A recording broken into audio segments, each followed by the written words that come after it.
الحمدللہ رب العالمین والصلاة والسلام علی سید الانبیاء والمرسلین وعلی آلہ واصحابہ اجمعین الی یوم الدین۔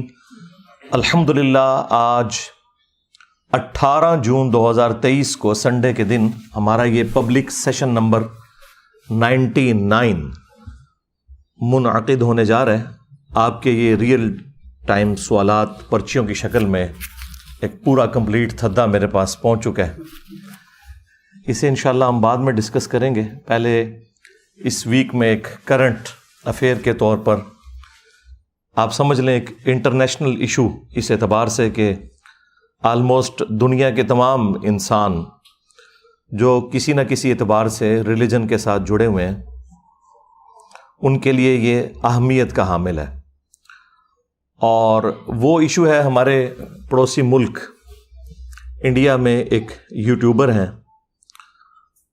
دھروو راٹھی حفظہ اللہ تعالی من الجنت والناس۔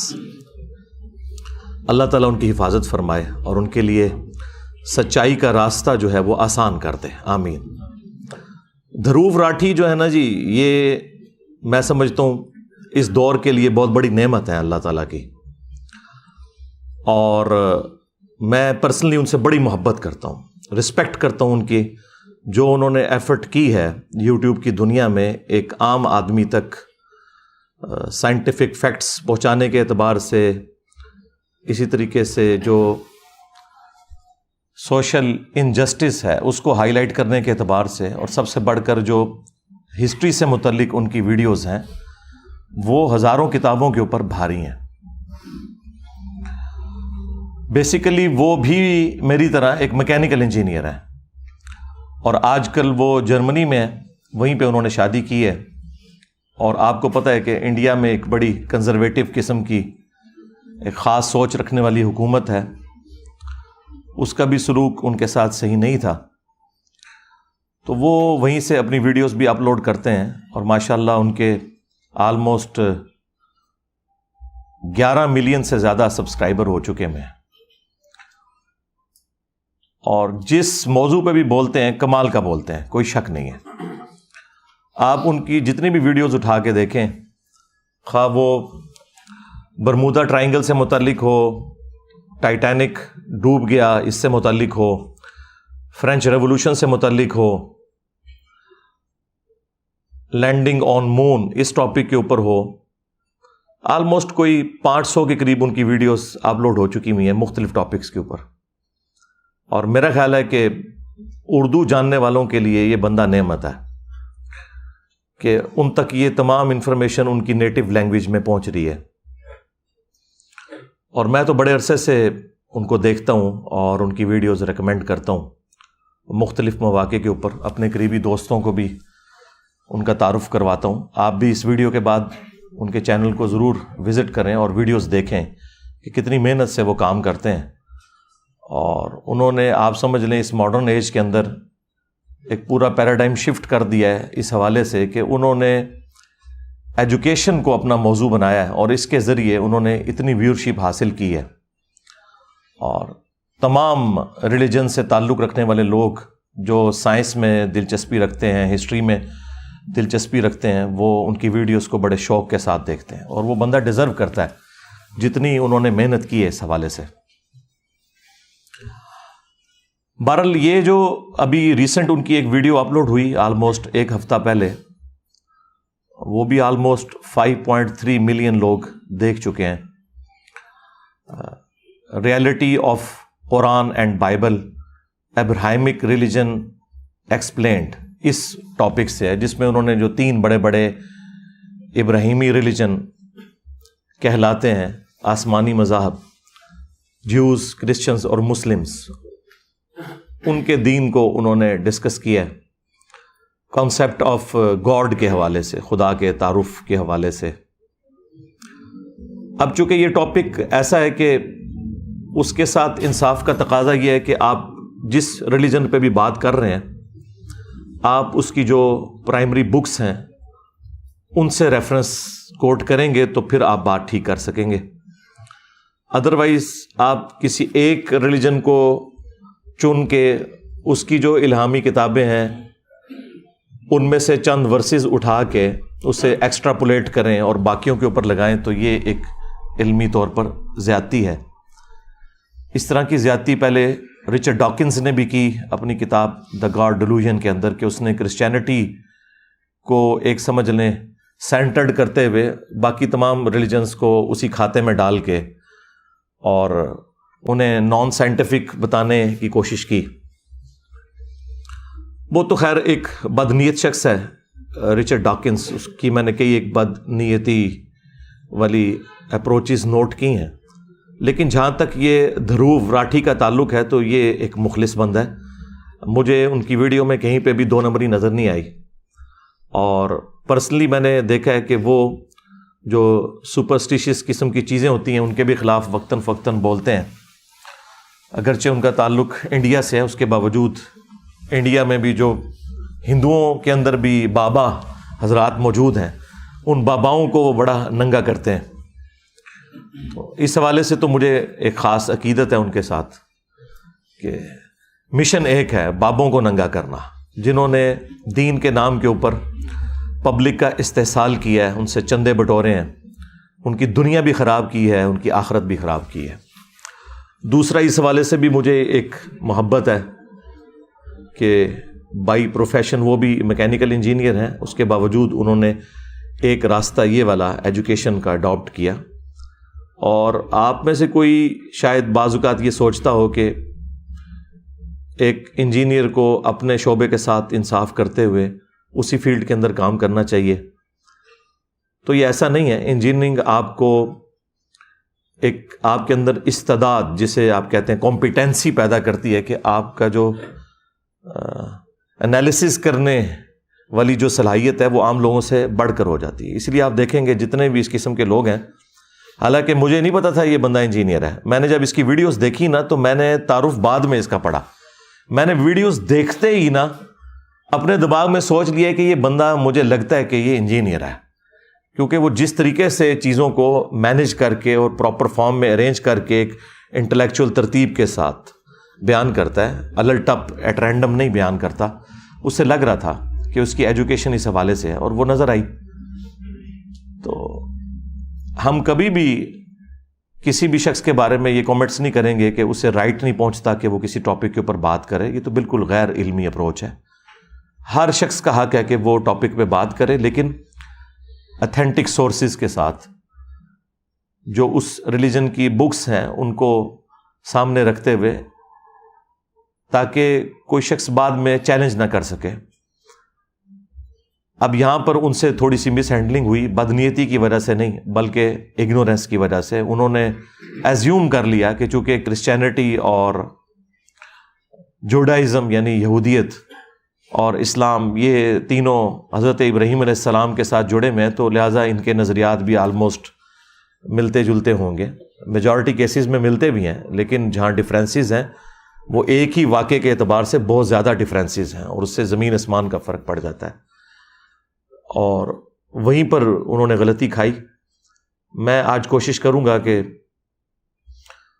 پوری ویڈیو کے اوپر اگر میں کامنٹس کروں تو 2 سے 2.5 گھنٹے چاہیے، لیکن میں صرف جو اسلام کے پوائنٹ آف ویو سے انہوں نے اپنا موقف دیا ہے اسے ریبٹل کروں گا 10 علمی پوائنٹس کی شکل میں انشاءاللہ تعالی، اور اس میں جو چیزیں انہوں نے درست بیان کی ہیں میں انہیں انڈورس کروں گا، اور جہاں پر ان سے بدنیتی کی وجہ سے نہیں، اگنورینس کی وجہ سے، یا انہوں نے کرسچینٹی کو ہی ایک ایکسٹراپولیٹ کر کے اسلام کے کھاتے میں ڈال دیا، تو وہاں پہ میں اختلاف رائے کرتے ہوئے جو اسلام کی جو پرائمری بک ہے، ٹیکسٹ بک قرآن، انشاءاللہ اس سے کراس ریفرنسز دے کے میں ایک ایک چیز لوگوں کے سامنے انشاءاللہ تعالی کلیئر کروں گا۔ تفصیل میں جانے سے پہلے ایک دفعہ دروشی پڑھ لیں۔ اللہم صلی علی محمد وعلی آل محمد واصحاب محمد وازواج محمد وامت محمد اجمعین الی یوم الدین، آمین۔ علمی پوائنٹ نمبر 1 وہ یہ ہے کہ اسلام میں جو تورات ہے یا انجیل ہے، اور ساتھ اس کے جو صحائف اور جڑے ہوئے ہیں جنہیں اولڈ ٹیسٹمنٹ اور نیو ٹیسٹمنٹ کے نام سے بھی یاد کیا جاتا ہے، تورات پلس باقی صحائف کو ملا کے اولڈ ٹیسٹمنٹ کہتے ہیں اور انجیل کو نیو ٹیسٹمنٹ. ہم ان کتابوں کو بھی اللہ تعالیٰ کی طرف سے ڈیوائن مانتے ہیں، لیکن ان دونوں کتابوں کے بعد اللہ تعالیٰ نے فائنل ٹیسٹمنٹ یہ قرآن نازل کیا، اور یہ اللہ تعالیٰ کی وہ الہامی کتاب ہے کہ جس کی حفاظت کی ذمہ داری اللہ تعالیٰ نے خود قرآن میں لی ہوئی ہے. باقی کتابوں کی حفاظت کی ذمہ داری نہیں تھی. اسی وجہ سے آپ دیکھتے ہیں کہ وہ ٹیمپرڈ فارم میں تحریف ہو چکی ہے ان کے اندر. اسی لیے آپ کو بہت سی باتیں نان سائنٹیفک نظر آئیں گی. اور یہ کیسے ہو سکتا ہے کہ کریٹر آف دا یونیورس کوئی کلام نازل کرے اپنی کریشن سے متعلق، فزیکل فینامنا آف نیچر سے متعلق، اور اس میں اس طرح کے سائنٹیفک ایرر پائے جاتے ہوں. اور سائنس سے مراد اسٹیبلش سائنس، میں ہائیپوتھیسز یا تھیوریز کی بات نہیں کر رہا. یہ ہو نہیں سکتا کہ اس طرح کا کوئی ایرر پایا جاتا ہو. ایرر کا مطلب یہ ہے کہ اس کے اندر تحریف ہوئی ہے، اور یہ مسلمانوں کا ایک بنیادی عقیدہ ہے کہ اولڈ ٹیسٹمنٹ اور نیو ٹیسٹمنٹ دونوں کے اندر تحریف ہو چکی ہوئی ہے، اور صرف یہ فائنل ٹیسٹمنٹ یعنی قرآن یہ محفوظ ہے. اور اس کا ذکر بھی اللہ تعالیٰ نے خود قرآن کے اندر فرما دیا. سورۃ الحجر آیت نمبر 9 کے اندر، اعوذ باللہ من الشیطان الرجیم، بسم اللہ الرحمن الرحیم، انا نحن نزلنا الذکر وانا لہ لحافظون. بے شک اس الذکر یاد دہانی، دی ریممبرنس، اللہ کی یاد دلانے والی کتاب کو ہم نے نازل کیا اور ہم اس کی حفاظت کرنے والے ہیں.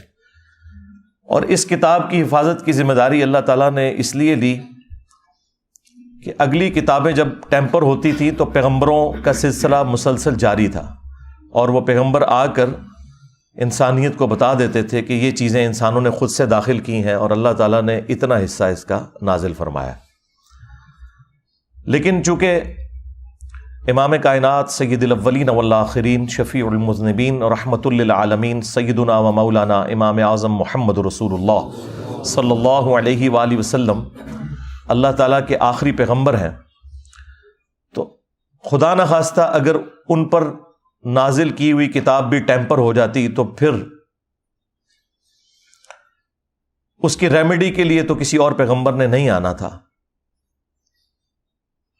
اور آپ علیہ السلام کے بعد آنے والی ساری انسانیت وہ جنتی ہو جاتی کیونکہ اکاؤنٹیبل ہی نہ رہتی. جب کتاب ہی اصلی حالت میں نہیں ہے تو جو گمراہی اس تک پہنچی ہے بس جو مرضی وہ عقیدہ اڈاپٹ کر لیتی.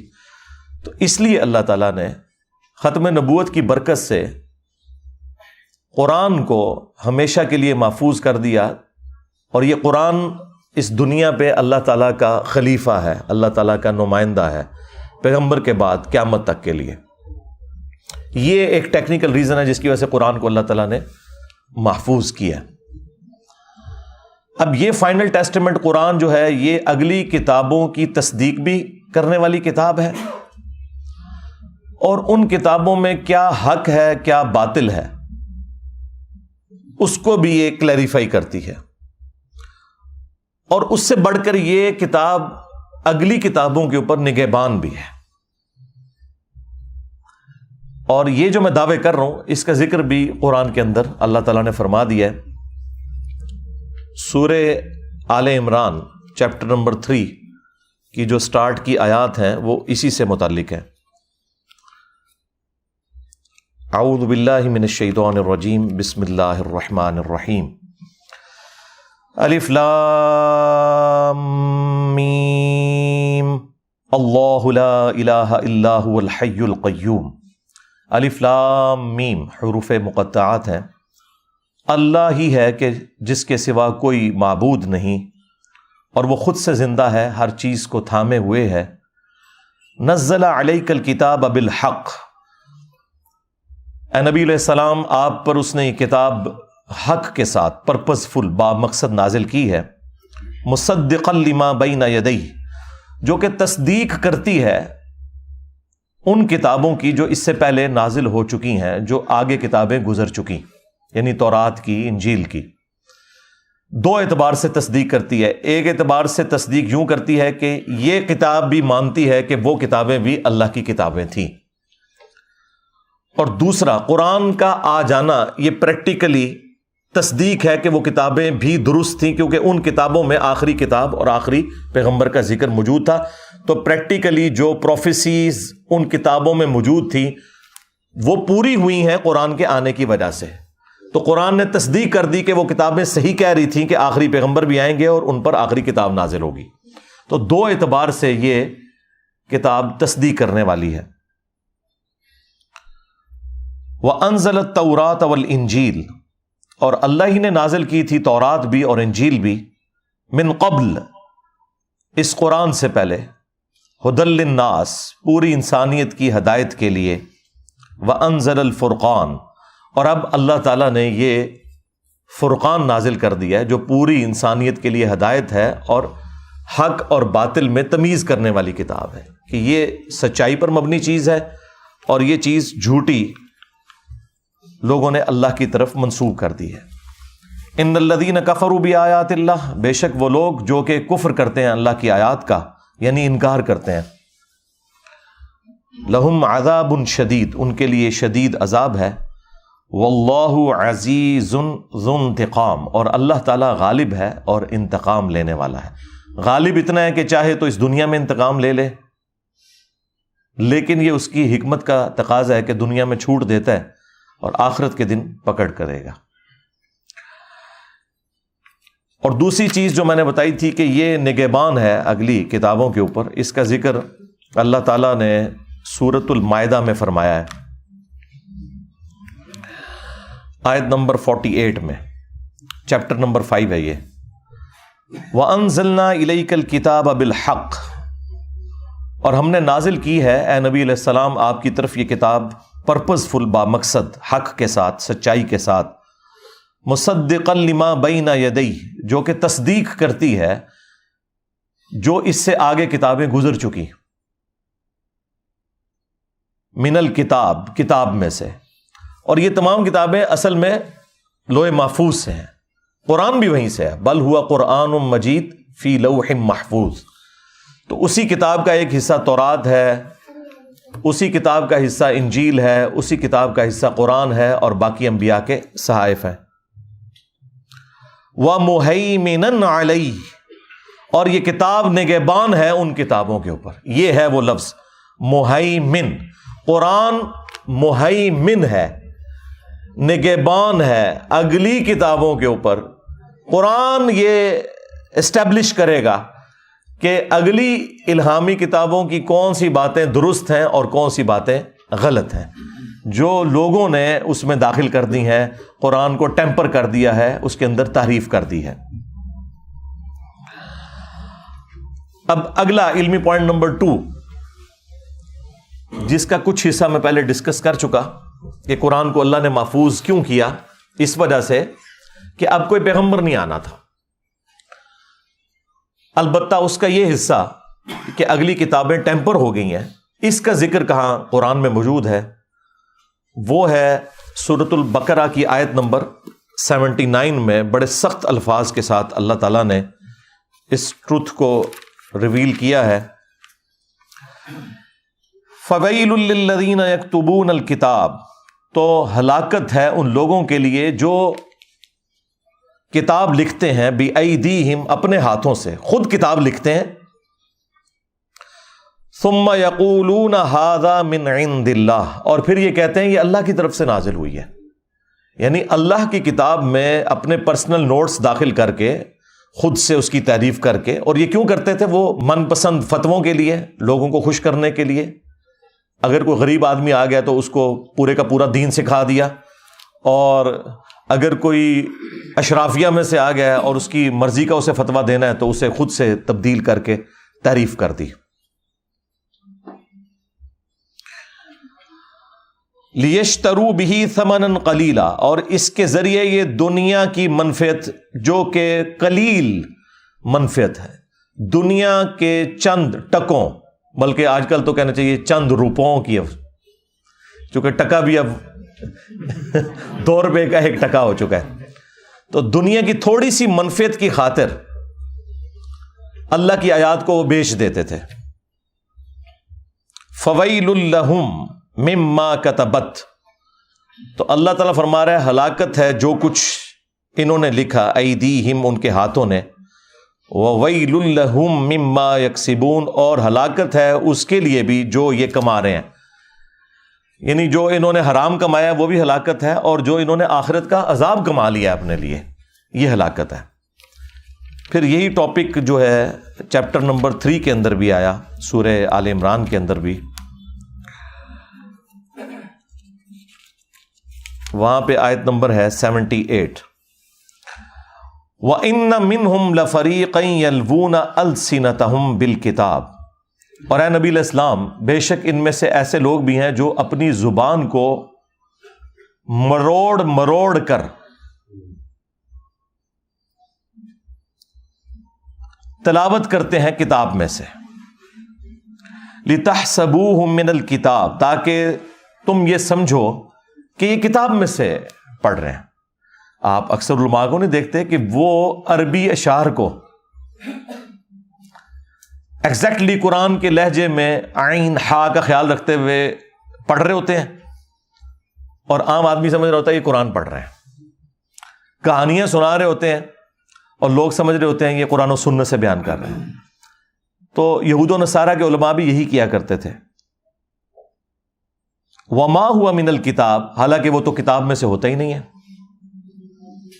وَيَقُولُونَ هُوَ مِنْ عِنْدِ اللَّهِ، اور یہ کہتے ہیں کہ یہ اللہ کی طرف سے نازل ہوا ہے جو ہم پڑھ رہے ہیں، اور کیسے زبانیں مروڑ مروڑ کے، ایکٹنگ کر کر کے، ٹھیک ہے۔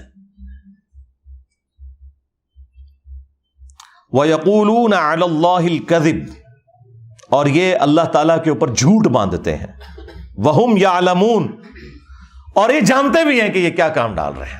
ہاں، اور یہ سیم خرابی آج کے علماء میں بھی موجود ہے، خواہ وہ جیوز میں ہوں، کرسچنز میں ہوں، مسلمز میں ہوں، کہ وہ لوگوں کو بتاتے ہیں قرآن و حدیث میں یہ لکھا ہوا ہے، الہامی کتابوں میں یہ لکھا ہوا ہے، لیکن وہ ان کتابوں میں نہیں ہوتا، جھوٹ منسوب کرتے ہیں وہ، اور ایکٹنگ ایسی کرتے ہیں۔ بلکہ ہمارے تو اب اس ماڈرن ایج کے اندر تو یہ ورژن آگے جا چکا ہے، پہلے تو صرف زبان کو مروڑتے تھے نا وہ، اور بڑی ایکٹنگ کر کے ہا عین کی آوازیں نکالتے تھے۔ اب تو انہوں نے پگڑیاں بھی اور داڑیاں بھی لمبی کر لی ہیں، گیٹ اپ بھی پورا ایسا بنایا ہوا ہے کہ لوگ دیکھ کے رعب کھا جائیں۔ حالانکہ ان کے کرتوت اس وقت پتہ چلتے ہیں جب ان کی خفیہ ویڈیوز لیک ہوتی ہیں، ان مفتیوں کی، ٹھیک ہے۔ اللہ کا شکر ہے کہ اللہ تعالیٰ نے دنیا میں انہیں ننگا کیا ہے، تاکہ جن لوگوں کو تھوڑا بہت وہم بھی تھا نا میرے بارے میں کہ میں کیوں بولتا ہوں ان کے خلاف، تو وہ اب دور ہو گیا، الحمدللہ۔ علمی پوائنٹ نمبر 3، دھروو راٹھی بھائی نے اس ویڈیو کے سٹارٹ کے اندر ایک بات کی تھی کہ میں یہ اس لیے سب کچھ کرنے جا رہا ہوں کہ کامن ٹرمز کے اوپر لوگوں کو اکٹھا کیا جائے، کیونکہ ریلیجن سب سے پوٹنٹ جذبہ ہے جس کی بنیاد کے اوپر لوگ ایکسپلائٹ کرتے ہیں معاملات کو، اور یہ جتنے بھی مذہبی قسم کے ڈومیننٹ لوگ ہیں جو پیشوا بنے ہوئے ہیں وہ مس یوز کرتے ہیں اس جذبے کو، لہٰذا ہارمنی پیدا کرنے کے لیے کامن ٹرمز کے اوپر لوگوں کو اکٹھا کیا جائے۔ تو یہ بات ان کی بالکل درست ہے۔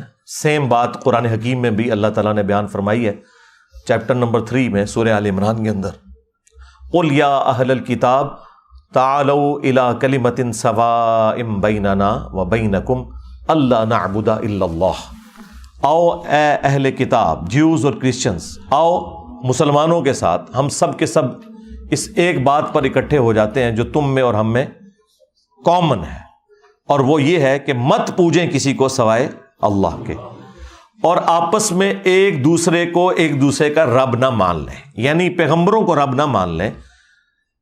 سپیشی کے اعتبار سے پیغمبر بھی تو انسان ہے، ہم میں سے ہی ہیں، مرتبے کی بات نہیں ہو رہی، مرتبے میں کوئی ان کو نہیں پہنچ سکتا، تو ان پیغمبروں کے بارے میں ہم ڈیوینٹی کلیم نہ کریں، ہم اللہ تعالیٰ کو اپنا رب مانیں۔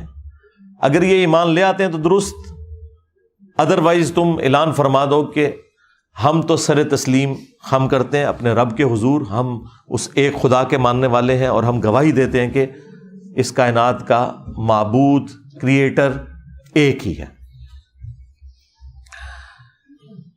علمی پوائنٹ نمبر 4، دھروو راٹھی نے اس میں یہ بھی بات کی کہ میں اپنی پوری ویڈیو کے اندر جہاں کہیں بھی گاڈ کا لفظ یوز کروں یا خدا کا لفظ یوز کروں یا بھگوان کا لفظ استعمال کروں یا اللہ کا لفظ استعمال کروں تو یہ سب کے سب الفاظ ایک ہی ہستی کی طرف اشارہ کریں گے، کیونکہ یہ ایک ہی ہستی کے مختلف نام ہیں مختلف ریلیجنز کے اندر۔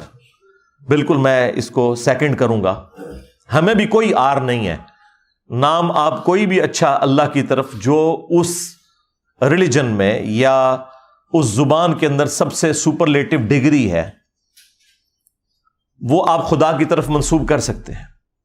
ایون انگلش میں بھی جو چھوٹے آلیہ ہیں انہیں چھوٹے جی سے لکھا جاتا ہے، جو کیپٹل جی سے لکھا جاتا ہے نا گاڈ، وہ بھگوان کو، خدا کو، اللہ کو کہتے ہیں۔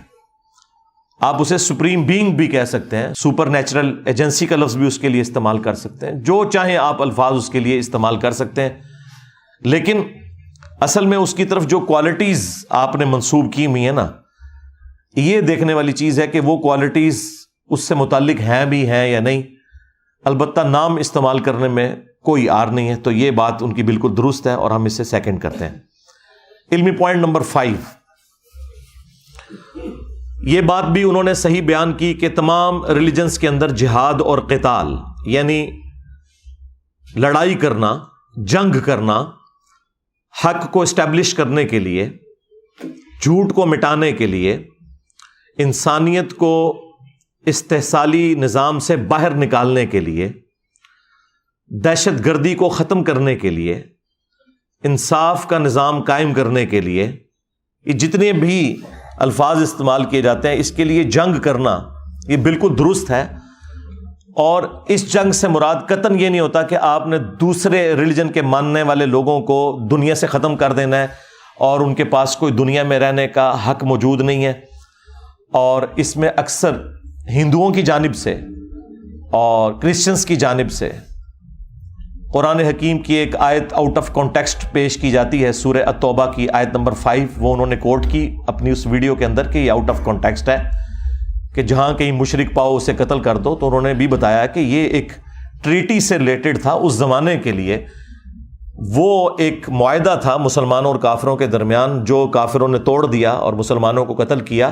ان کافروں کے لیے اللہ نے فرمایا تھا کہ یہ جہاں بھی نظر آئیں اب ان کو آپ نے قتل کرنا ہے اس بدلے کے طور پر، نہ کہ دنیا میں جتنے کافر ہیں وہ آپ نے ختم کر دینا ہے۔ یہ بات بالکل ٹھیک کی کہ ایسی کوئی بات قرآن میں نہیں لکھی ہوئی، بلکہ قرآن میں تو اس سے اگلا ورژن موجود ہے، سورۃ البقرہ کی آیت نمبر 256، چیپٹر نمبر 2 ہے یہ، لا اکراہ فی الدین قد تبین الرشد من الغی، دین قبول کرنے کے بارے میں کوئی جبر نہیں ہے۔ اللہ تعالیٰ نے ہدایت کو گمراہی سے الگ کر کے بیان کر دیا، یعنی یہ زبردستی نہیں ہے کہ آپ نے یہ ریلیجن قبول کرنا ہے، بلکہ اللہ تعالیٰ نے حق اور باطل کو واضح کر دیا، جس کی مرضی حق کا راستہ اختیار کرے، جس کی مرضی باطل کا راستہ، اور دنیا میں اللہ تعالیٰ اسے رہنے کے لیے اسباب بھی پرووائڈ کرے گا، البتہ آخرت پھر صرف ان لوگوں کے لیے ہوگی جو اللہ کے تابع فرمان ہوں گے۔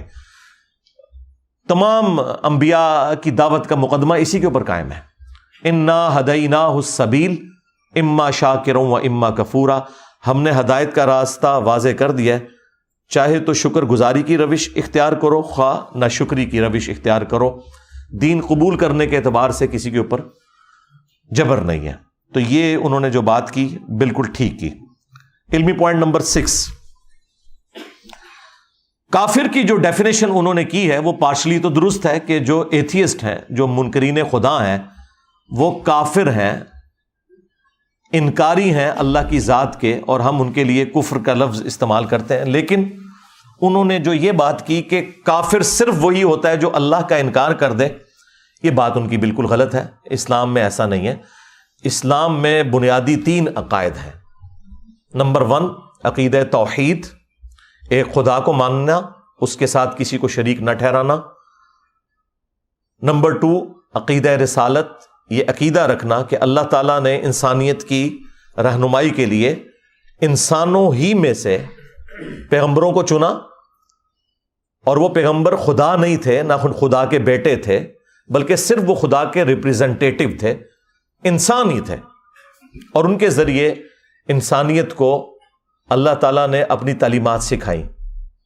اور عقیدہ نمبر 3 ہے عقیدہ آخرت، کہ آپ جو کچھ بھی دنیا میں کرتے ہیں مرنے کے بعد اللہ تعالیٰ آپ کو دوبارہ زندہ کرے گا، اور آن دا ڈے آف ججمنٹ، قیامت کے دن آپ اکاؤنٹیبل ہیں، جواب دہ ہیں اللہ تعالیٰ کی بارگاہ میں ان تمام اعمال کا جو دنیا میں آپ نے کیے، خواہ وہ حقوق اللہ سے متعلق ہوں یا حقوق العباد، یعنی اللہ تعالیٰ کے حق ہوں یا اللہ کے بندوں کے حق۔ اگر آپ نے ان کے ساتھ نیکی کی ہے تو اللہ تعالیٰ آپ کو انعام دے گا، اور اگر برائی کی ہے تو اس کی آپ سزا پائیں گے۔ اور یہ تمام ریلیجنز کے اندر یہ کامن چیز ہے۔ ان تینوں عقیدوں میں سے کسی ایک کا بھی انکار کر دیں تو کافر ہے۔ صرف خدا کا انکار کفر نہیں ہے، بلکہ ان تینوں عقائد میں سے کسی ایک چیز کا انکار کر دینا بھی کفر ہے۔ اصل میں وہ یہ ایک کامن ٹرمز کے پوائنٹ آف ویو سے بات کرنا چاہ رہے تھے، اس کی وجہ سے وہ آپ سمجھ لیں تھوڑا ٹریک سے ہٹ گئے کہ بت پرستی کا جو دین ہے اس کو ماننے والا بھی کوئی کافر نہیں ہوگا، کیونکہ وہ پیچھے تو ایک ہی خدا کو مان رہے ہیں۔ تو چونکہ ان کا اوورآل نظریہ ایک خدا کو ماننے کا ہے، لہٰذا وہ کافر نہیں ہے۔ تو اسلام میں ایسا نہیں ہے۔ اسلام میں بت پرستی جو ہے یہ کفر اور شرک ہے، اور یہ ایگریڈ اپان ہے۔ آج میں جتنی بھی گفتگو کر رہا ہوں ان میں سے کوئی ایک بات بھی ایسی نہیں ہے جو مسلمانوں کا کوئی ایک فرقہ اس کا ڈینائل کرتا ہو۔ یہ وہ عقائد ہیں کہ جو ایگریڈ اپان ہے، چونکہ قرآن کے اندر لکھے ہوئے ہیں۔ تو کسی بھی دنیا کے مسلمان مکتب فکر کا ایسا عقیدہ نہیں ہے کہ بت پرستی کا ماننے والا جو ہے وہ کافر نہیں ہے، یا وہ جیوز اور کرسچنز جو خدا کے لیے بیٹا تجویز کرتے ہیں، اس کی اولاد تجویز کرتے ہیں، وہ کافر نہیں ہے، وہ کافر ہی مانتے ہیں۔ اور قرآن حکیم اپنے اس مقدمے کے اندر بالکل واضح ہے۔ اس حوالے سے انہوں نے ایک آیت کوٹ کی جو اکثر نان مسلمز جو ہیں وہ اپنی اگنورنس کی وجہ سے غلط کوٹ کرتے ہیں، اور بعض اوقات مسلمانوں میں سے بھی لوگ کوٹ کرتے ہیں۔ یہ آیت جو ہے وہ سورۃ البقرہ کی آیت نمبر 62 ہے، بڑی مشہور آیت ہے، اکثر آپ نے مختلف لوگوں سے سنی ہوگی۔ میں نے اس کے اوپر کافی دفعہ گفتگو کی ہے، اور میری تفصیلی ویڈیو اس کے اوپر ریکارڈڈ موجود ہے، کیا یہودی اور عیسائی بھی جنت میں جائیں گے۔ ان الذین آمنوا والذین ہادوا، بے شک جو لوگ ایمان لائے یعنی جو مسلمان ہیں اور جو یہودی ہیں، والنصارى اور جو نصرانی ہیں کرسچنز، والصابئین اور جو صابی ہیں۔ یہ صابی عموماً لوگ سمجھتے ہیں اس سے مراد ستارہ پرست ہیں، ایسا نہیں ہے۔ صابی دین ابراہیمی کے ماننے والے لوگ تھے۔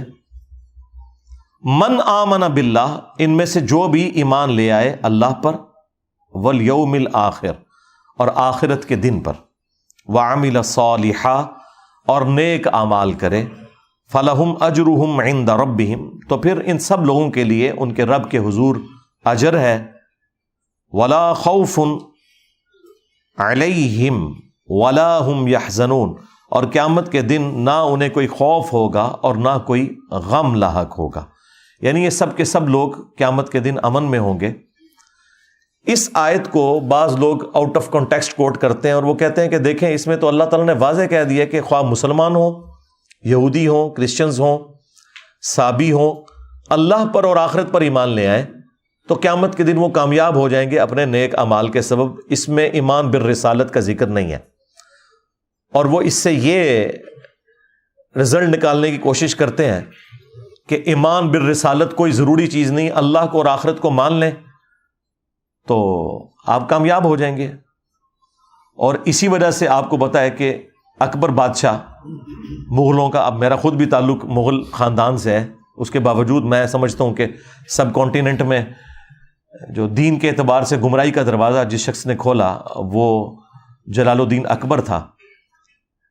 تو اس نے جو ایک کامن ریلیجن کا کانسیپٹ دیا وہ اسی بنیاد کے اوپر دیا کہ یہ ساری کی ساری تفریق انبیاء کے ناموں کے اوپر ہے، لہٰذا انبیاء کو بیچ میں سے نکال دیا جائے، نعوذ باللہ، تو پھر پوری دنیا ہیپی رہے گی، کیونکہ یہ ساری تفریق آتی ہی پیغمبروں کے نام کے اوپر ہے۔ مسلمان جو ہے محمد رسول اللہ کو مانتے ہیں، اور یہودی جو ہیں وہ موسیٰ علیہ السلام کو مانتے ہیں، کرسچن جو ہیں وہ عیسیٰ علیہ السلام کو مانتے ہیں، تو اس کی وجہ سے پھر تفریق آ جاتی ہے۔ اگر خدا اور آخرت کا کانسیپٹ رکھا جائے تو وہ تو ہندوؤں میں موجود ہے، اور اچھے اعمال کیے جائیں وہ تمام ریلیجن کہتے ہیں، تو یہ سارے معاملات حل ہو جائیں گے۔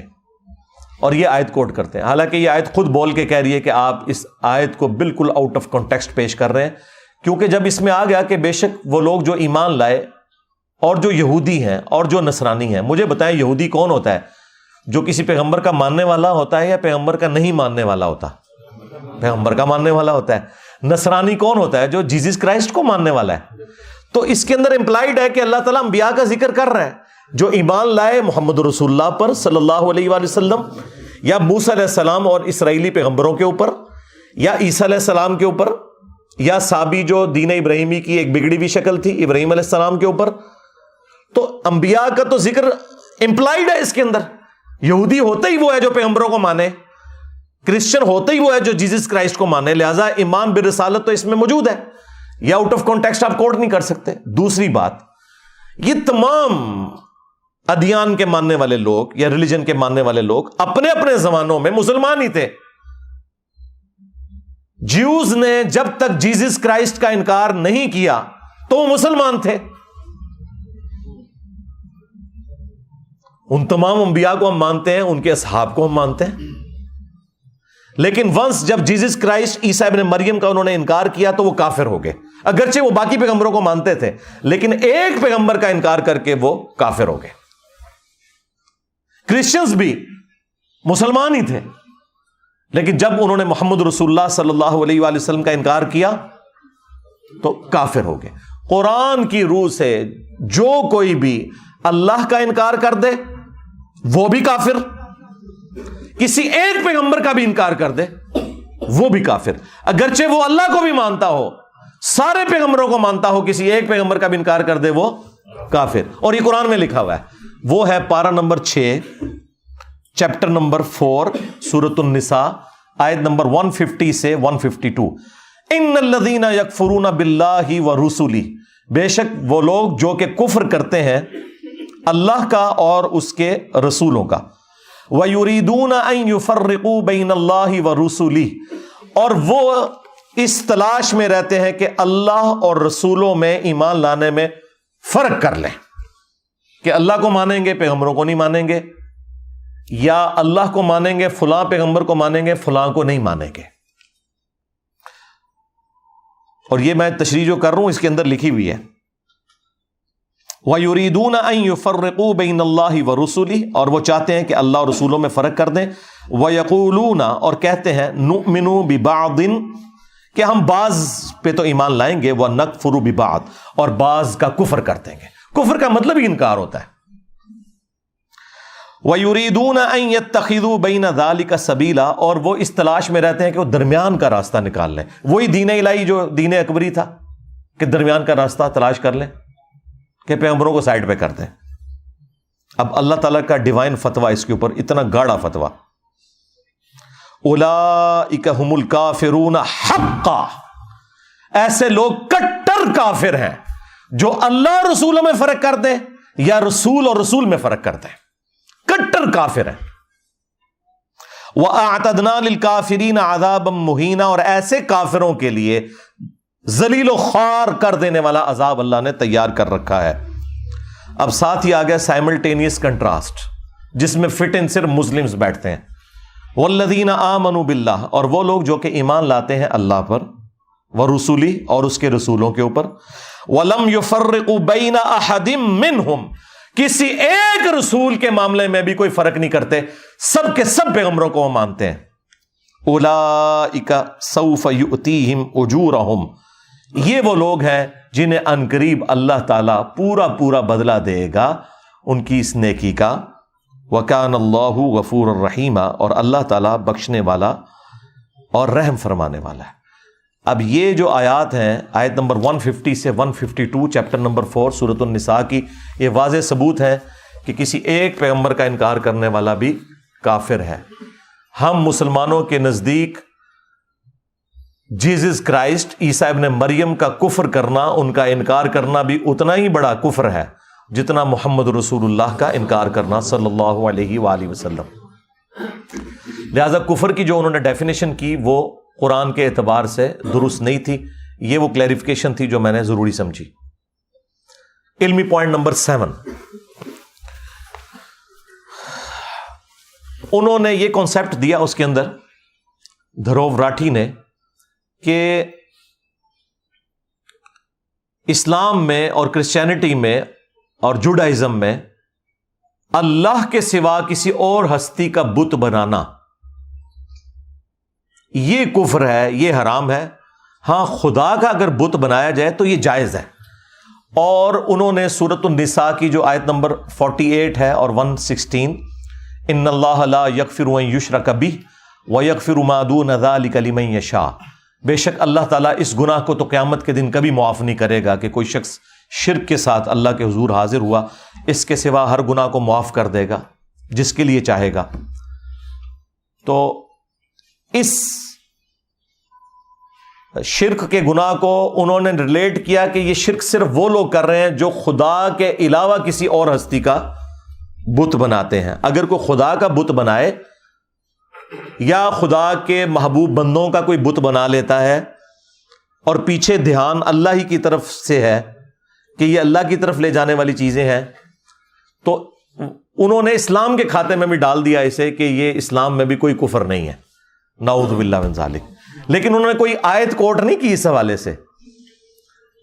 انہوں نے جو ٹیمپرڈ فارم میں کتابیں ہیں ان کا حوالہ دیا، خیر وہ بھی، اس کو بھی میں بریف کر سکتا ہوں، اسے ہم چھوڑتے ہیں، ہم قرآن کے اوپر آتے ہیں۔ میرے بھائی قرآن میں تو بالکل ایسا کوئی کانسیپٹ نہیں ہے، یہ بالکل قرآن کے اوپر، اسلام کے اوپر جھوٹ باندھنا ہے کہ اسلام میں کسی قسم کی کوئی بت پرستی کی اجازت موجود ہے، ناٹ ایٹ آل۔ اللہ کا بت بنانے کی بھی اجازت نہیں، تو باقی تو آپ چھوڑ ہی دیں۔ اور وہ مثال میں کہہ رہے تھے کہ آپ کو کیتھولک کے جو چرچز ہیں ان کے اندر آپ کو جیزس کرائسٹ کے مجسمے نظر آئیں گے، اور اس طریقے سے بعض اوقات لوگ، انہوں نے تو خیر یہ حرکت نہیں کی ہے، شکر ہے انہوں نے عقل مندی کا ثبوت دیا کہ وہ خانہ کعبہ کو بت سے تشبیہ دینا۔ تو بھائی دنیا میں جتنے بت بنے ہوئے ہیں آپ کو ان کی آنکھیں نظر آتی ہیں، ہاتھ پاؤں نظر آتے ہیں، کعبے میں آپ کو کون سی آنکھ نظر آ رہی ہے؟ اس کی شکل کہاں سے کسی چہرے سے ملتی جلتی ہے؟ وہ تو جسٹ ایک کمرہ ہے۔ اگر یہ بت ہوتا مسلمانوں کا تو مسلمان جوتیوں سمیت اس کے اوپر چڑھتے۔ سال میں 2 دفعہ غلاف کعبہ چینج ہوتا ہے، اور دونوں دفعہ سعودی حکومت کے جو کارندے ہیں اتنے بڑے بڑے بوٹ پہنے ہوئے اس کے اوپر چڑھتے ہیں، یہ اسے رسپیکٹ دے رہے ہوتے ہیں، جوتیوں سمیت اوپر چڑھے ہوتے ہیں، اور بالکل ٹھیک کرتے ہیں، جوتیوں سمیت ہی چڑھنا چاہیے تاکہ لوگوں کو پتہ چلے کہ یہ ہمارا معبود نہیں ہے، اور نہ یہ ہمارے معبود کی کوئی اس حوالے سے نشانی ہے کہ ہم اس کے آگے جھکتے ہیں۔ باقی کسی کو تفصیلات دیکھنی ہے نا کہ معبود کون سے بنائے ہوئے، تو پی کے فلم دیکھ لیں۔ ہاں، تو وہ جو بت کے ساتھ اسے تشبیہ دیتے ہیں بالکل غلط۔ کون اپنے بت کے اوپر اس طریقے سے چڑھتا ہے؟ وہ ہماری صرف ڈائریکشن ہے مسلمانوں میں یونٹی کے لیے۔ 2 یونٹی کے سمبل ہیں مسلمانوں کے، ایک عربک لینگویج، کہ ہماری جتنی بھی عبادات ہیں وہ عربک کے اندر ہے، تاکہ کوئی چائنا کا مسلمان ہو یا رشیا کا مسلمان ہو یا کوئی امریکن مسلم ہو یا سب کانٹیننٹ کا مسلمان ہو، جب وہ جا کے کعبے میں کھڑا ہو یا دنیا میں کہیں بھی کھڑا ہو اور سورۃ الفاتحہ کی قرات شروع ہو، تو اسے یہ نہ لگے کہ یہ جو آگے کھڑا ہے یہ کسی اور دین کا ماننے والا ہے اور میں کسی اور دین کا ماننے والا ہوں، یا یہ دین تو ایک ہے، یہ کسی اور جو ہے وہ نسل سے تعلق رکھنے والا ہے، کسی اور تہذیب سے تعلق رکھنے والا ہے۔ نہیں، وہ سب کے سب ایک جیسے لگتے ہیں۔ یہ اسلام کی یونٹی کے سمبل ہیں 2، عربک لینگویج اور قبلہ، جو ہماری ڈائریکشن ہے، ہم اسے قبلہ کہتے ہیں۔ سورۃ البقرہ میں پارہ نمبر جو 2 ہے اس کے سٹارٹ کے 2 رکوع پورے کے پورے اسی کے اوپر آئے ہوئے ہیں. میں سلام پیش کرتا ہوں دھروو راٹھی کو کہ اس نے شکر الحمدللہ جو غلطی بڑے بڑے کرسچن فلاسفرز کرتے تھے مسلمانوں کے خلاف، وہ چونکہ بدنیتی کے اوپر کر رہے ہوتے تھے، یہ بندہ بدنیت نہیں تھا، اس لیے اس نے یہ ذلیل حرکت نہیں کی ہے. اور کئی کرسچنز کے پادری، کئی ہندوؤں کے پنڈت، وہ کعبے کو تشبیہ دیتے ہیں وہ اپنے بنائے ہوئے بتوں کے ساتھ. یہ حرکت اس نے نہیں اس پوری ویڈیو میں کی، اس کے اوپر میں ایسے سلوٹ کرتا ہوں. یہ انتہائی ذلیل حرکت ہے، جھوٹ باندھنا ہے مسلمانوں کے اوپر. مسلمان کسی قسم کی بھی بت پرستی کو جائز نہیں سمجھتے. اب رہ گیا جو مسلمان جا کے قبروں کے آگے جھکتے ہیں، تو ان کی بھی اگر آپ اوریجنل تعلیمات پڑھیں تو ان کے اندر بھی ایسی کوئی بات موجود نہیں. یہ صرف جہالت کے اوپر مبنی ہے. کوئی بھی اس کی اجازت نہیں دیتا کہ آپ کسی مرے ہوئے بندے کی قبر پہ جا کے تو اسے سجدہ کرنا شروع کر دیں یا اس کے سامنے حد رکوع جھکنا شروع کر دیں. یہ بالکل اسلام کے اندر حرام ہے، اور اگر عبادت کی نیت سے ہوا تو یہ کفر و شرک ہے، سیدھی سی بات ہے. تو بت کا کوئی کنسپٹ اسلام کے اندر موجود نہیں ہے. خدا کا بھی بت نہیں بنایا جا سکتا، کوئی اسٹیچو نہیں بنایا جا سکتا. لہٰذا وہ جو اس ویڈیو میں کہہ رہے تھے کہ جس طرح آپ اپنے باپ کی تصویر رکھتے ہیں نا، تو آپ اس تصویر کے پیچھے جو ہستی ہے اس سے اپنی عقیدت کا اظہار کر رہے ہوتے ہیں، اس تصویر سے آپ کا لینا دینا کوئی نہیں ہوتا. اس طریقے سے انہوں نے کہا کہ یہ جو ہم بھگوان کا بت بناتے ہیں یا مختلف اسٹیچو دنیا میں ایگزسٹ کرتے ہیں، تو ان اسٹیچوز کا مقصد بھگوان کی یاد تازہ کرنا ہوتا ہے، نہ کہ ان اسٹیچوز کو ہم بھگوان سمجھتے ہیں. میرے بھائی آپ اسٹیچوز بنا ہی نہیں سکتے. ڈاکٹر ذاکر نائک نے تو پوری ایک ویڈیو تفصیلی ریکارڈ کروائی، سملیرٹیز بٹوین ہندوازم اینڈ اسلام. اس میں انہوں نے ہندوؤں کی کتابوں سے بھی ثابت کیا ہے کہ وہاں بھی خدا کا کوئی اسٹیچو بنانا، کوئی تصویر بنانا، کوئی بت بنانا، کوئی اس طرح کا سمبل بنانا حرام ہے. اور قرآن حکیم میں تو اللہ تعالیٰ نے ایک آیت میں واضح کر دیا، لیس کمثلہ شیء وہو السمیع البصیر. اللہ کی مثل کوئی شے ہے ہی نہیں ہے، اور وہی سننے والا اور دیکھنے والا ہے. جب اللہ تعالیٰ کی کوئی مثال بیان ہی نہیں ہو سکتی تو اس کا اسٹیچو نہیں بنایا جا سکتا، ورنہ تو ہمارے پیغمبر خود بناتے. ہمارے پیغمبر نے تو جب فتح مکہ ہوئی تو حضرت ابراہیم علیہ السلام کی تصویریں بھی بنی ہوئی تھی کعبے کی دیوار کے اوپر. بعض مسلمان ریلیکٹنٹ ہوئے کہ ہم ان تصویروں کو کیسے مٹائیں، تو نبی علیہ السلام نے اپنے مبارک ہاتھوں سے مٹائیں وہ اپنے جد امجد کی تصویر. یہی وجہ ہے کہ ہمارے پروفٹ کی کوئی تصویر دنیا میں نہیں ہے. حالانکہ تصویریں اس وقت بھی بنائی جاتی تھیں، لیکن کسی نے جرت نہیں کی کہ ایک تصویر ہی بنا کے رکھ لیں. نہیں، کیونکہ بت پرستی اسی سے داخل ہوتی ہے. سورہ نوح کے اندر جو 4 بتوں کا ذکر آیا ہے نا، جو قوم نوح پوجا کرتی تھی، اور جب قوم نوح ان بتوں کو پوج رہی ہے تو اس کا مطلب ہے کہ حضرت نوح علیہ السلام سے پہلے سے یہ بت پرستی کا سلسلہ شروع ہوا ہے. اور اس کی تفصیل قرآن میں تو نہیں آئی ہے، صرف بتوں کے نام آئے ہیں، لیکن صحیح بخاری کے اندر اس کی تفصیل موجود ہے کہ بیسیکلی یہ حضرت نوح علیہ السلام سے پہلے ان کی قوم کے اندر اللہ کے نیک بندے ہوا کرتے تھے. ظاہر ہے کہ پہلے انسان اور پہلے پروفٹ حضرت آدم علیہ السلام ہے. یہ بھی اس میں انہوں نے کہا کہ جی حضرت آدم علیہ السلام کو مسلمان پیغمبر مانتے ہیں، جیوز اور کرسچنز جو ہیں وہ حضرت ابراہیم علیہ السلام سے سٹارٹ لیتے ہیں یا نوح علیہ السلام سے سٹارٹ لیتے ہیں.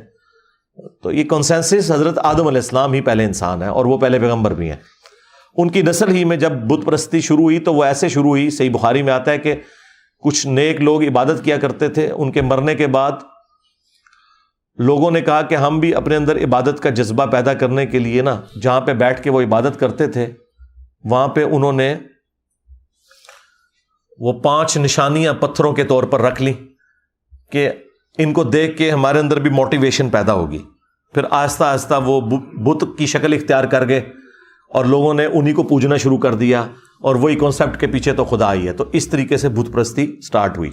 آج بھی آپ کو جو لوگ جاہل لوگ ہیں وہ کہتے ہیں ہم مزارات کے اوپر اس لیے جاتے ہیں کہ تاکہ ہم وہاں جا کے ان نیک بندوں کو یاد کریں کہ انہوں نے کیسے اللہ کو خوش کیا تھا، تو پھر اس سے ہمیں موٹیویشن ملے گی. جی آپ کے بڑے بھی یہی کچھ کرتے تھے، انہوں نے بھی ایسے ہی سٹارٹ لیا تھا کہ یہاں اللہ کے نیک بندے.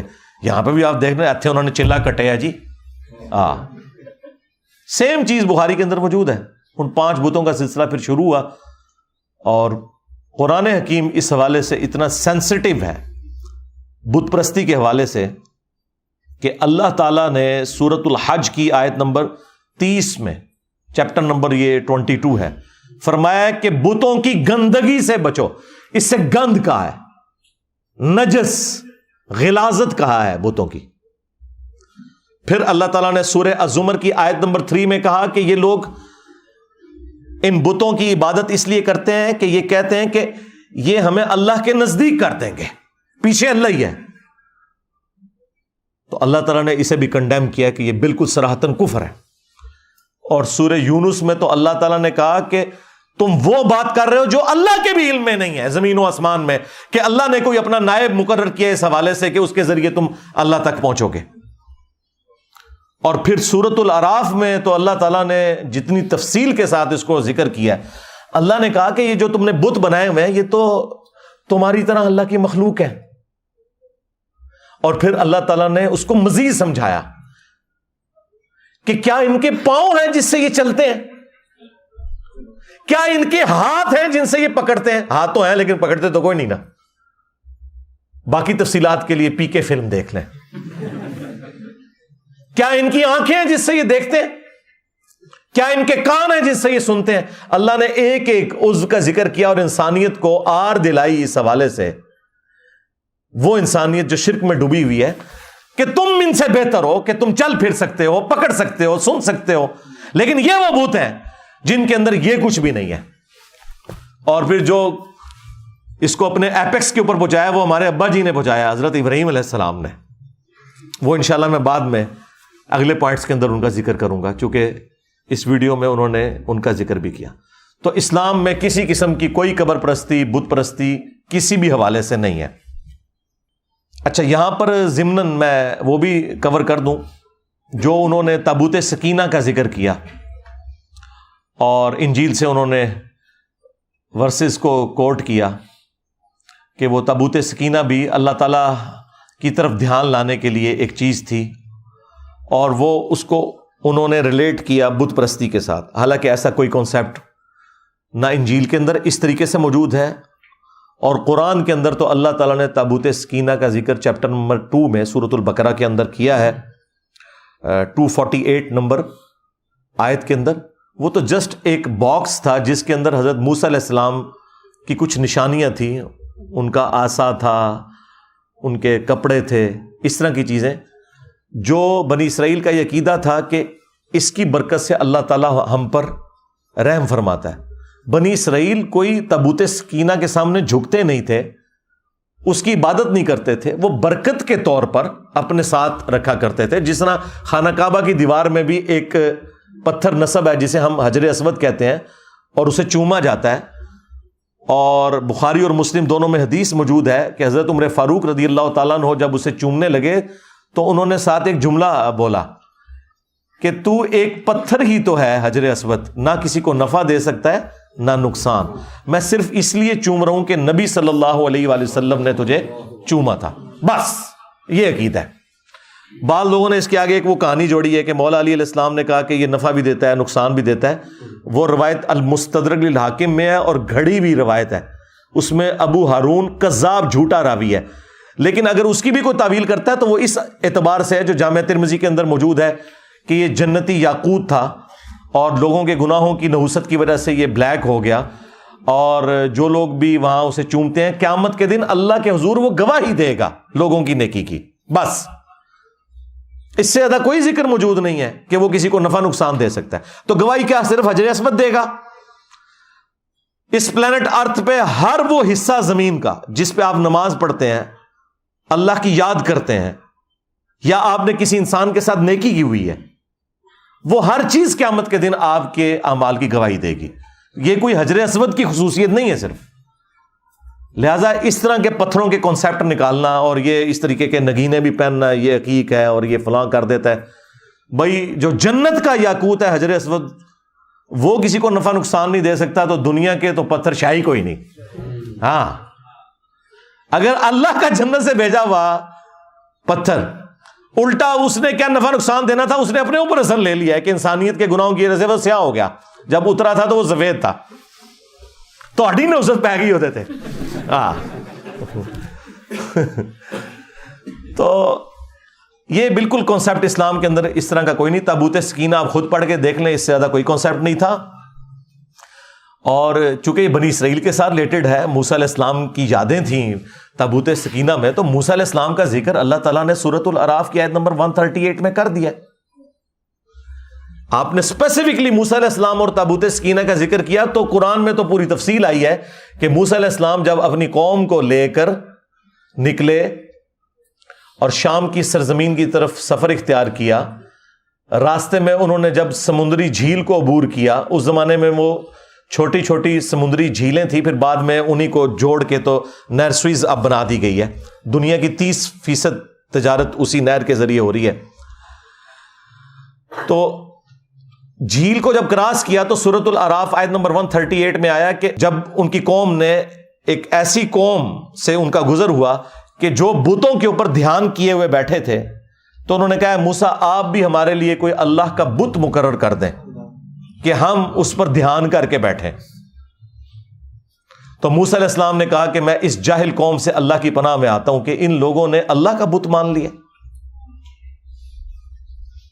اور پھر جب موسیٰ علیہ السلام کوہ طور پہ گئے تو پیچھے انہوں نے وہ ایک بچڑا بنا بھی لیا زیورات کو جمع کر کے. پھر اس بچڑے کے ساتھ جو حضرت موسیٰ علیہ السلام نے کیا، اس کے ٹکڑے ٹکڑے کروائے اور اس کو پانی میں بہا دیا. یہ سارے کا سارا ذکر قرآن حکیم کے اندر موجود ہے. لہٰذا موسیٰ علیہ السلام نے اگر کوئی کانسیپٹ دیا تھا بت پرستی کا، تو یہ بالکل ان پہ جھوٹ ہے. انہوں نے تو اللہ کا بت نہیں بنانے دیا، تو تابوت سکینہ کیسے بت بنا سکتے تھے وہ؟ یہ بالکل جھوٹا الزام ہے. اور اسی کانٹیکسٹ میں ایک حدیث جامعہ ترمذی میں موجود ہے کہ ہمارے محبوب علیہ السلام کے چند اصحاب آپ کے ساتھ تھے. غزوہ حنین کے موقع پر ایک درخت کے پاس سے گزرے جسے ذات انواد کہا جاتا تھا، جہاں مشرکین عرب اپنا اسلحہ لٹکاتے تھے اور ان کا یہ عقیدہ تھا کہ جو یہاں پہ اسلحہ ٹچ کرتا ہے اسے جنگ میں فتح ہوتی ہے. فتح پھر بھی کوئی نہیں ہوئی، حنین وہ ہار ہی گئے مسلمانوں سے. تو چند اصحاب نے کہا یا رسول اللہ آپ بھی ہمارے لیے کوئی درخت مقرر کر دیں جس سے ہم برکت حاصل کریں.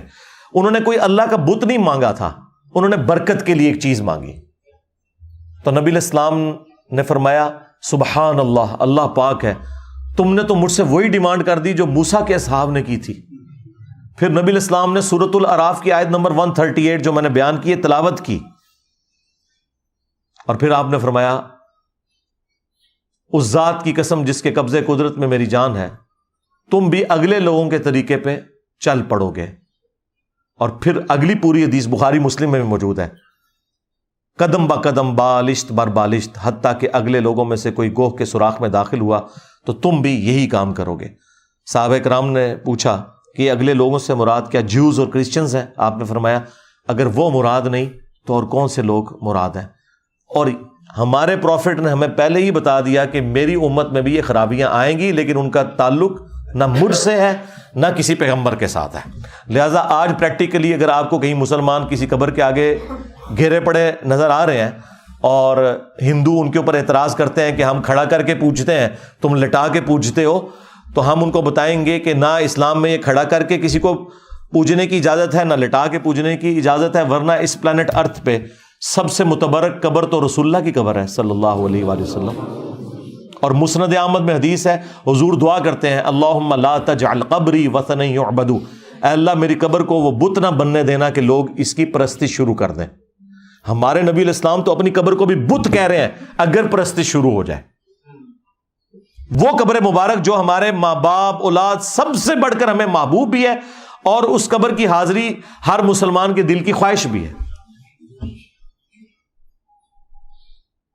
بخاری مسلم دونوں میں حدیث ہے، نبی علیہ السلام کے آخری دن چل رہے تھے اور حضور صلی اللہ علیہ وآلہ وسلم تکلیف کی وجہ سے اپنے چہرے انور سے چادر ہٹاتے اور پاس پانی کا ایک برتن تھا، اس سے ہاتھ گیلا کر کے اپنے چہرے پر مل کے اپنے بخار کی شدت کو ٹھنڈا کرتے اور ساتھ ساتھ فرماتے لعن اللہ الیہود والنصارى، اللہ کی لعنت ہو یہود و نصارہ پر، اتخذوا قبور انبیائہم مساجدا، انہوں نے اپنے انبیاء کی قبروں کو سجدہ گاہ بنا لیا تھا. اور ہماری ماں سیدہ عائشہ سلام اللہ علیہا کے الفاظ ہیں کہ اگر ہمیں یہ خطرہ نہ ہوتا کہ لوگ رسول اللہ کی قبر پہ سجدے شروع کر دیں گے تو ہم نبی علیہ السلام کی قبر مبارک کو زیارت کے لیے اوپن کھول دیتے اور حجرے کی دیوار کو گرا دیا جاتا. آج تک اوپن نہیں ہے قبر مبارک، لیکن چونکہ نبی علیہ السلام ہمیں ڈرا رہے تھے یار اگر رسول اللہ کی قبر مبارک کا یہ سٹیٹس ہے تو باقی تو دنیا کی ہر قبر شیعی کوئی نہیں.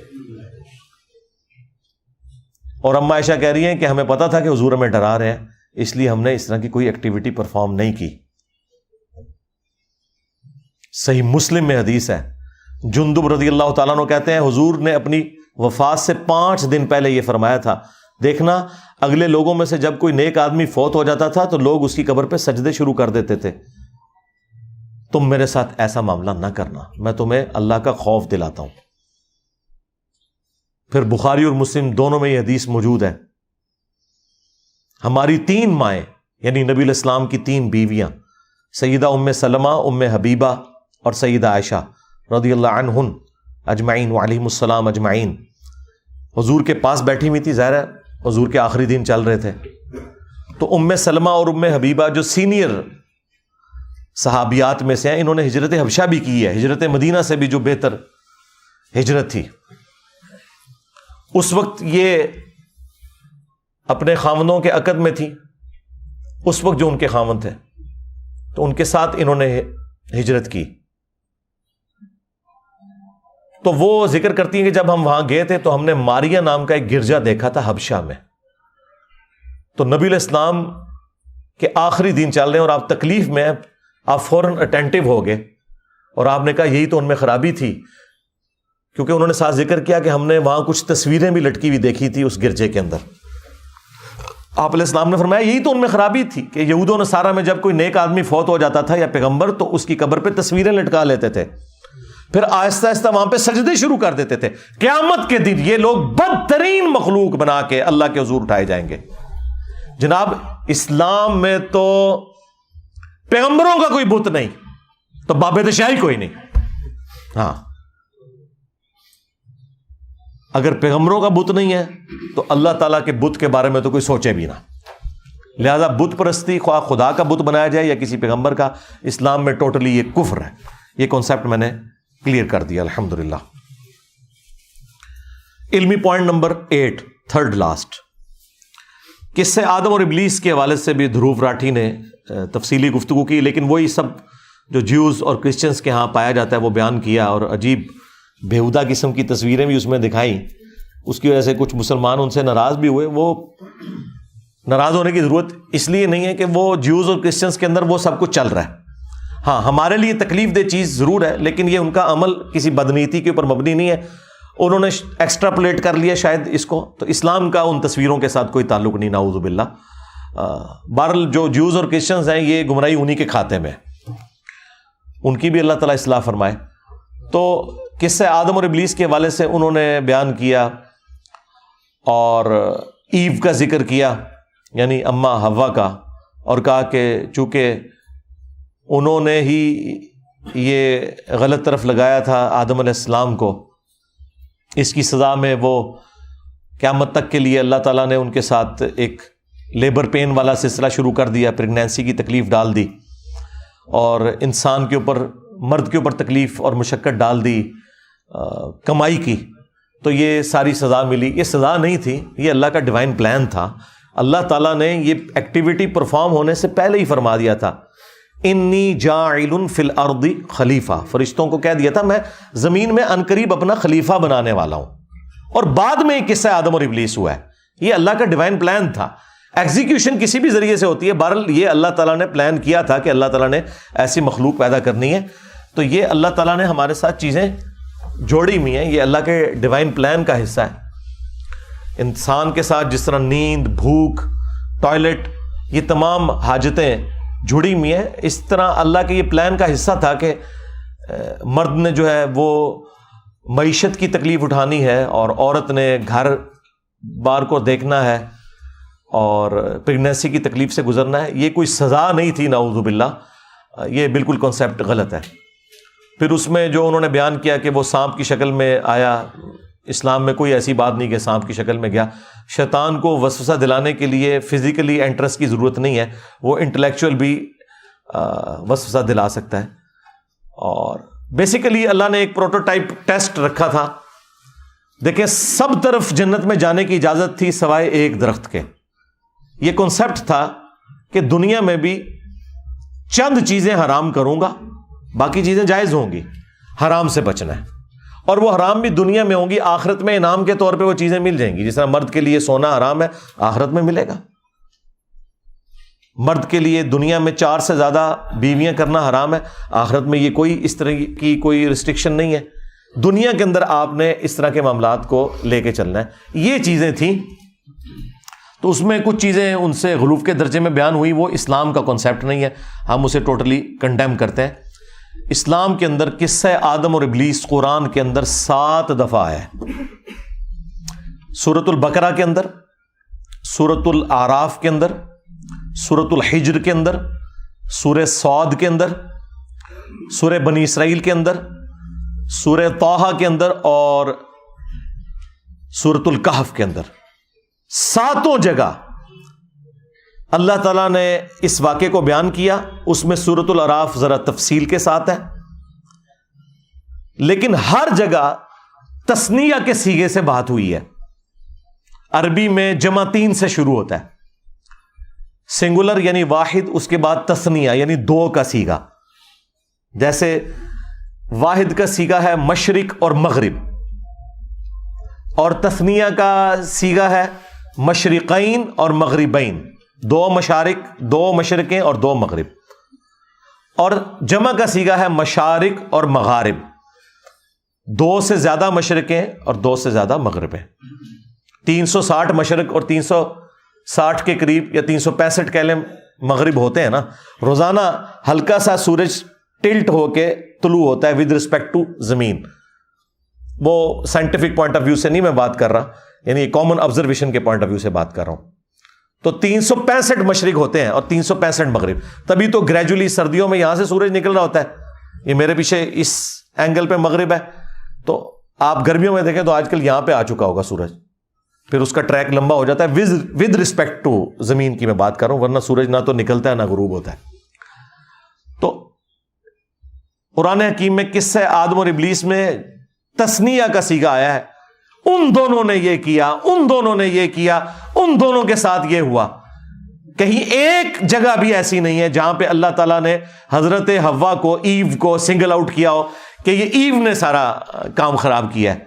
دونوں نے کیا. تو اسلام میں بالکل ایسا کوئی کانسیپٹ نہیں ہے، نعوذ باللہ من ذالک، کہ یہ حضرت آدم علیہ السلام اس میں بری ذمہ ہے اور یہ سارا قصور جو ہے وہ ایو کا ہے. اسلام اس کانسیپٹ کو نہیں مانتا. ہاں مشورہ اگر دینے والی بات ہے وہ الگ بات ہے، کیا تو حضرت آدم علیہ السلام نے اپنی مرضی سے. صحیح بخاری میں یہ ضرور آتا ہے کہ مشورہ دیا تھا سیدہ حوا نے، لیکن کیا تو مرضی سے نا. وہ تو کوئی مرد بھی دوسرے مرد کو غلط مشورہ دے سکتا ہے، لیکن جب کوئی کرتا ہے تو وہ اپنی ول سے کرتا ہے، کوئی کان سے پکڑ کے نہیں کیا کسی نے. اسی لیے اللہ تعالیٰ نے سنگل آؤٹ کبھی بھی نہیں کیا، بلکہ ایک جگہ پر اللہ تعالیٰ نے آدم علیہ السلام کو سنگل آؤٹ ضرور کیا ہے، لیکن پورے قرآن میں کہیں ایو کو سنگل آؤٹ نہیں کیا. ہمیشہ تثنیہ کے صیغے سے بات ہوئی ہے کہ ان دونوں نے کیا، ان دونوں نے یہ کیا، ان دونوں کے ساتھ یہ ہوا. تثنیہ کے صیغے کے ساتھ بات ہوئی ہے، واحد کے صیغے کے ساتھ بات نہیں ہوئی. باقی جو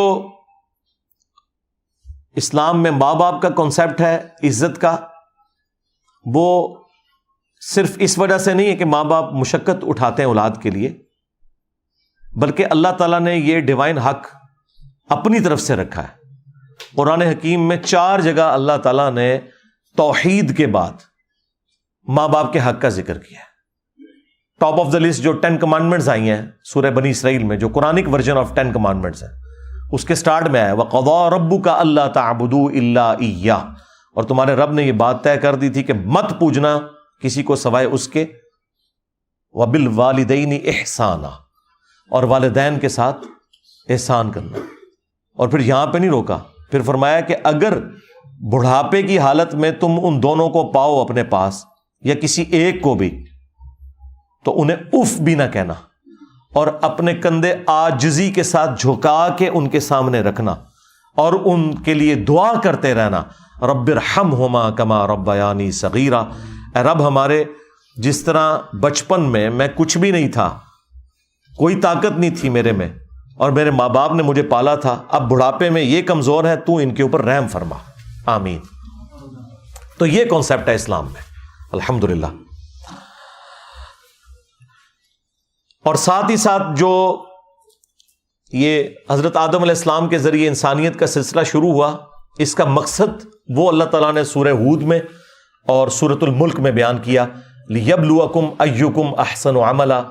یہ ہم نے ساری کی ساری کائنات اور تمہیں اس لیے پیدا کیا تاکہ ہم تمہیں جانچیں تم میں سے کون نیک اعمال کرتا ہے۔ قیامت کے دن جو نیک اعمال کرنے والے ہیں ان کے لیے جنت، اور جو برے اعمال کرنے والے ہیں ان کے لیے جہنم۔ اللہم اجرنا من النار۔ علمی پوائنٹ نمبر 9،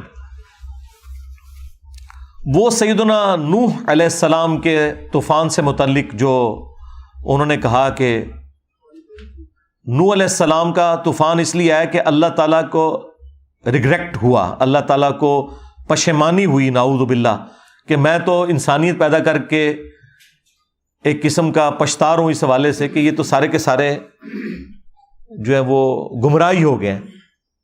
حالانکہ اللہ تعالیٰ کے علم میں یہ ساری باتیں تھی کہ کیا ہوگا، وہ تو اللہ کے ڈیوائن پلان کا حصہ ہے۔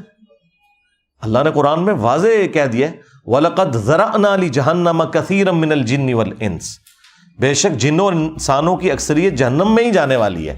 یہ اللہ کو بھی پتا تھا، کوئی اللہ تعالیٰ کو پشیمانی نہیں ہے، کیونکہ جہنم میں تو انسانوں نے جانا ہے، اللہ تعالیٰ تو بے نیاز ہے، اپنے کرتوتوں کی وجہ سے جانا ہے۔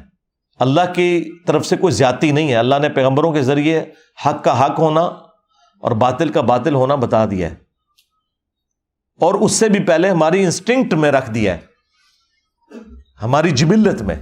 ہر انسان خواہ اس تک پیغمبر کی دعوت پہنچی ہو یا نہ پہنچی ہو، جھوٹ بولنے کو وہ برا سمجھتا ہے، سچ بولنے کو اچھا سمجھتا ہے، کسی کو دھوکہ دینے کو وہ برا سمجھتا ہے، کسی کے ساتھ خیر خواہی کرنے کو اچھا سمجھتا ہے۔ ہالی ووڈ کی فلم میں بھی اینڈ پہ سچ کی جیت دکھائی جاتی ہے، کیوں؟ یہ ہماری انسٹنکٹ کے اندر موجود ہے کہ ہم نے سچ کا ساتھ دینا ہے۔ اس کی وجہ سے اگر پیغمبروں کی دعوت نہ بھی پہنچے تب بھی انسان اکاؤنٹیبل ہے اللہ تعالیٰ کی بارگاہ میں۔ تو یہ کانسیپٹ جو ہے ریلیجن کا وہ بالکل کرسٹل کلیئر ہے۔ لہٰذا نوح علیہ السلام کے حوالے سے جو انہوں نے ذکر کیا، یہ علمی پوائنٹ نمبر 9 میں ان سے مس ہینڈلنگ ہوئی کہ اللہ تعالیٰ اس حوالے سے پشیمان ہوا، ایسا کوئی نہیں ہے۔ اللہ تعالیٰ نے سورۃ الانعام میں واضح فرمایا ہے کہ غیب کی کنجیاں، دا نالج آف ان سین، وہ اللہ ہی کے پاس ہے، اور جو کچھ بھی خشکیوں میں ہے یا سمندروں میں وہ اسے جانتا ہے، اور کوئی پتا نہیں گرتا، خواہ سمندر کے اندر کوئی درخت سے پتا ٹوٹے یا خشکی میں، مگر اس کے علم میں، اور زمین کی گہرائیوں میں کوئی دانہ نہیں پھوٹتا، billions and trillions of seeds میں سے درخت نکل رہے ہیں اور پودے نکل رہے ہیں، لیکن اللہ تعالیٰ فرماتا ہے ہر دانے کو میں جانتا ہوں، اور یہ میں نے لوح محفوظ میں پہلے ہی لکھ لیا ہوا ہے۔ اور سورہ الحدید میں تو اللہ تعالیٰ نے فرمایا کہ کوئی مصیبت بھی ایسی نہیں ہے جو انسانیت پہ یا اس پلانٹ ارتھ پہ آتی ہے یا کسی انڈیویجول انسان کے اندر آتی ہے۔ پلانٹ ارتھ پہ زلزلہ، ٹورنیڈوز، سیلاب، وبائی امراض، اور انڈیویجول لیول کے اوپر کسی کا kidney failure, heart failure, blood cancer ہو جانا، کسی کا ایکسیڈنٹ ہو جانا، کسی انڈیویجول کو کوئی تکلیف آتی ہے یا پوری انسانیت کو، اللہ تعالیٰ نے لوح محفوظ پہ پہلے ہی لکھ لیا ہوا ہے کہ انسان کو یہ تکلیف پہنچے گی، اور یہ اس لیے کیا تاکہ جو چیز تمہیں نہ ملے اس پہ افسوس نہ کرو، اور جو چیز مل جائے اس کے اوپر شیخی نہ بگاڑو۔ تو اللہ تعالیٰ کا تو کنسیپٹ اسلام میں یہ ہے کہ اللہ تعالیٰ کے علم میں ہر چیز ہونے سے پہلے ہے، یہ نہیں کہ ہونے کے بعد علم میں آتی ہے۔ لہٰذا یہ بالکل کنسیپٹ غلط تھا نوح علیہ السلام کے ریفرنس سے۔ آخری علمی پوائنٹ نمبر 10، وہ حضرت ابراہیم علیہ السلام کے حوالے سے انہوں نے جو بیان کیا اس میں بھی کئی جگہ غلطیاں تھیں، کچھ چیزیں انہوں نے بالکل ٹھیک بیان کی، باقی جو انہوں نے وہ ریلیٹ کیا ہے اسے ہندوازم میں جو کنسیپٹ ہے، ایک واقعہ ہے اور الفابیٹس لے کے اس میں بھی غلطیاں ہیں، کیونکہ اس میں فرعون کا کوئی کنسیپٹ یہاں پہ موجود نہیں ہے، نمرود والا کنسیپٹ تھا، اور باقی جو اس میں سٹوری میں جو رنگ بھرے گئے ہیں وہ اس طریقے سے نہیں ہے بالکل۔ یہ تفصیلی واقعہ اللہ تعالیٰ نے سورہ ابراہیم کے اندر قرآن میں بیان کیا ہے،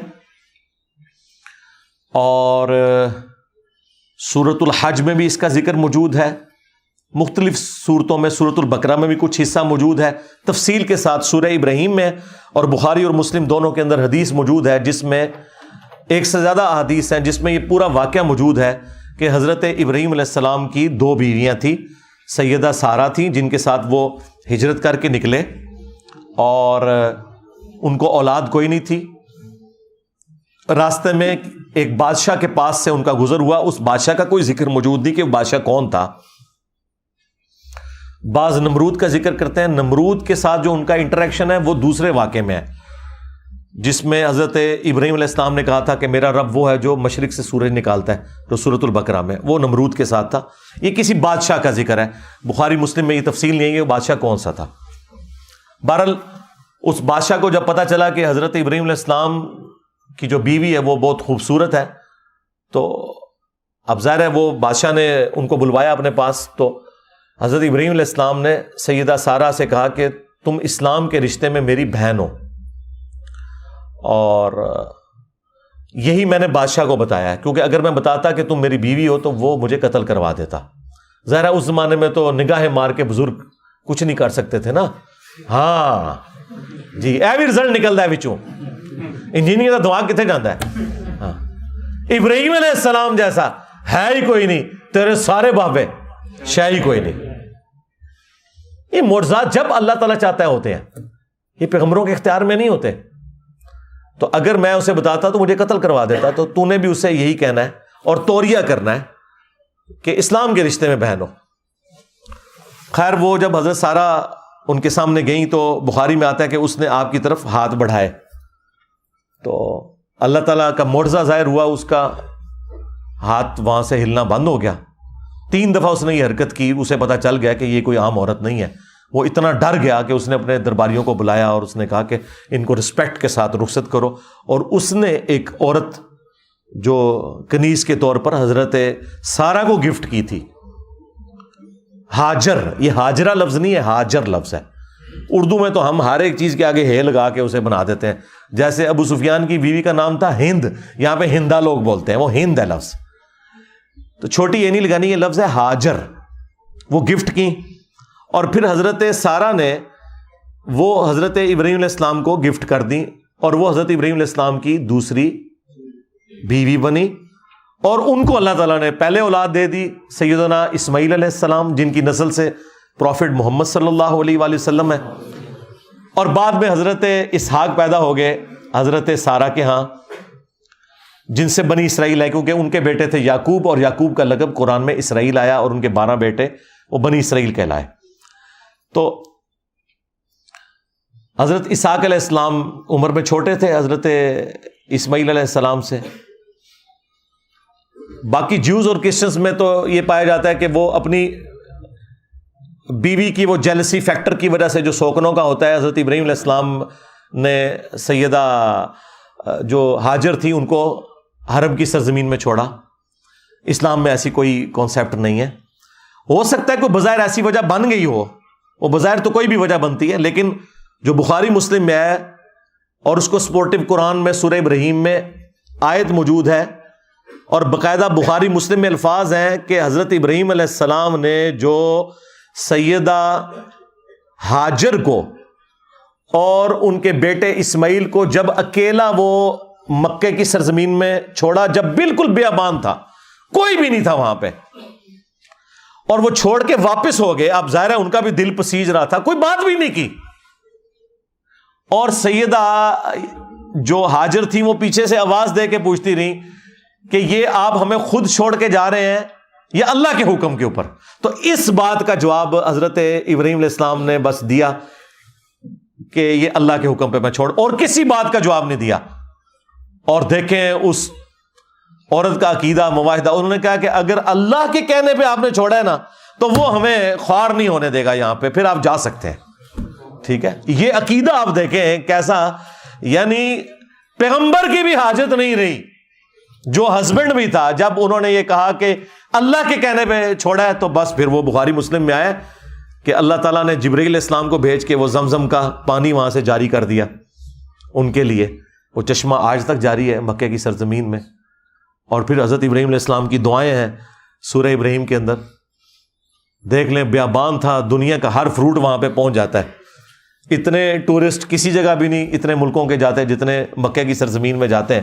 یہ حضرت ابراہیم علیہ السلام کی دعاؤں کا ایک سلسلہ, اور آج تک اس زمانے میں بھی 4 سے 5 ملین لوگ, 40-50 لاکھ لوگ حج کرتے ہیں. سنت ابراہیمی ہم اسے کہتے ہیں. دیکھ لیں, قربانی کو ہم سنت محمدیہ نہیں کہتے, سنت ابراہیمی کہتے ہیں, کیونکہ ہمارا دین دین ابراہیمی ہے.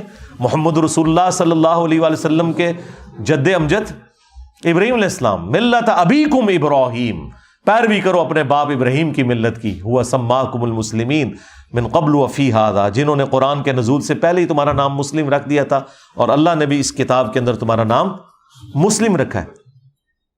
تو یہ پورے کا پورا واقعہ موجود ہے. کوئی حضرت ابراہیم علیہ السلام نے کوئی وہ بیویوں کی لڑائی ختم کرنے کے لیے کام نہیں کیا. یہ تو ظلم پہ مبنی ہے نعوذ باللہ, کہ حضرت ابراہیم علیہ السلام اللہ کی اجازت کے بغیر ہی ایسی جگہ کے اوپر جہاں پہ کوئی بھی نہیں ہے اپنے بیوی بچوں کو مرنے کے لیے ریگستان میں چھوڑ دیتے. نعوذ باللہ, ایسی کوئی بات نہیں تھی. یہ ان کی طرف بالکل غلط بات منسوب کی گئی ہے. اسلام میں ایسا کوئی کانسیپٹ موجود نہیں ہے.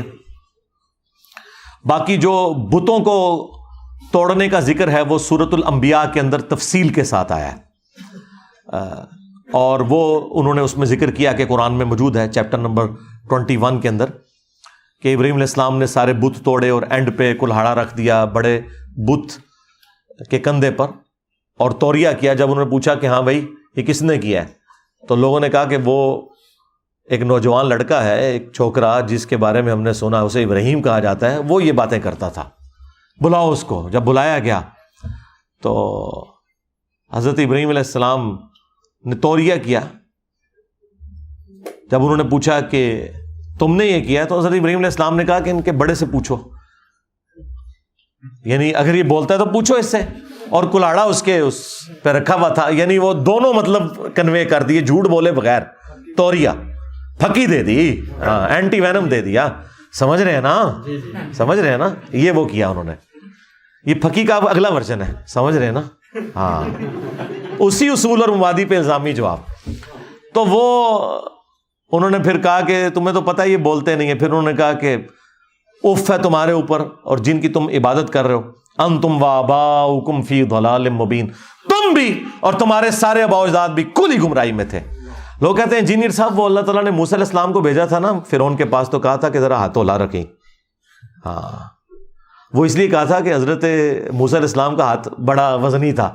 ہاں, وہ اسرائیل کو بھی لگا ہوا ہے, تو اس لیے ان کو کہا تھا ذرا نرمی کرنی. تو قرآن کی یہ آیت کیوں بھول جاتے ہو؟ تم ابراہیمی ہو اور مثالیں موسیٰ علیہ السلام کی ہمیں دیتے ہو, اور وہ بھی آؤٹ آف کانٹیکسٹ. موسیٰ علیہ السلام کو یہ کہنا چاہیے تھا, اللہ نے صحیح کہا کہ ہاتھ اولا رکھنا ہے, کیونکہ ان کی طبیعت میں بہت سختی تھی. 2 بندوں کی لڑائی چھڑاتے ہوئے ایک مکہ مارا, بندہ مار دیا. ہاں, تو ایسے بندے کو تو یہی کہنا چاہیے نا کہ ذرا نرمی سے بات کرنا.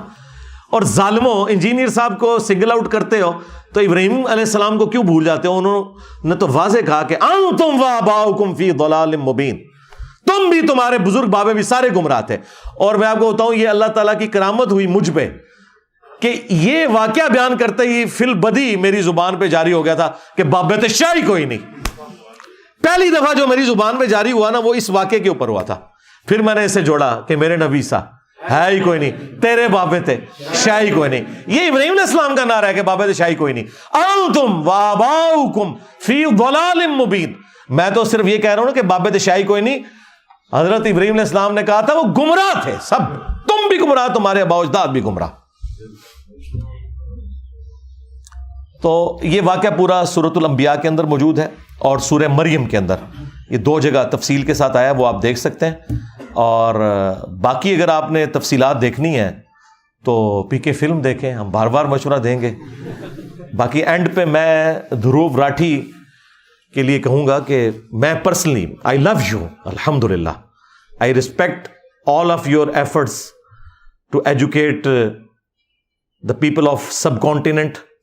جو انڈیا اور پاکستان کے جاہل لوگ, جن کے حکمرانوں نے کوئی پیسہ نہیں لگایا ان کو ایجوکیٹ کرنے کے لیے, ایک اکیلا شخص جس کا تعلق انڈیا سے ہے وہ مشن اٹھاتا ہے, جو بائی پروفیشن ایک میکینیکل انجینئر ہے, اور اس نے وہ ساری کی ساری تکلیف بھی اٹھائی ہیں وہاں پہ سوشل جسٹس پہ بات کرتے ہوئے.